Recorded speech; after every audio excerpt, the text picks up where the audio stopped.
திமுக தலைமையில் மீண்டும் ஆட்சி அமைக்க உறுதுணையாக இருப்போம் என்று விடுதலை சிறுத்தைகள் கட்சி தலைவர் திருமாவளவன் தெரிவித்துள்ளார்.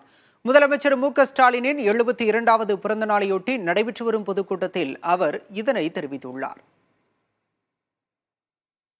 சனாதன சக்திகளுக்கு எதிராக போர்க்குரல் எழுப்பிக் கொண்டிருக்கிற அண்ணன் அவர்கள் தேசிய இனங்களின் ஒருங்கிணைப்பை முன்னெடுக்க வேண்டும் என்கிற வேண்டுகோளை வைத்து அவர் எடுக்கிற அத்தனை முயற்சிகளுக்கும் விடுதலை சிறுத்தைகள் உற்ற துணையாக இருப்போம்.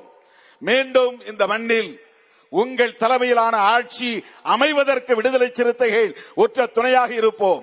அப்போதுதான் பெரியாரின் கருத்தியலை பாதுகாக்க முடியும், புரட்சியாளர் அம்பேத்கரின் சிந்தனைகளை பாதுகாக்க முடியும், மாமேதை மார்க்ஸ் கண்ட கனவை நனவாக்க முடியும், உழைக்கும் மக்களின் நலன்களை பாதுகாக்க முடியும், ஒட்டுமொத்த தேசத்தையும் அரசமைப்பு சட்டத்தையும் பாதுகாக்க முடியும் என்று நம்புகிறோம். அந்த வகையிலே உங்களை நான் நெஞ்சார வாழ்த்துகிறேன். உங்களோடு என்றென்றைக்கும் விடுதலை சிறுத்தைகள் உற்ற துணையாக இருப்போம் என்பதை சொல்லி வாய்ப்புக்கு நன்றி கூறி முடிக்கிறேன். நன்றி, வணக்கம்.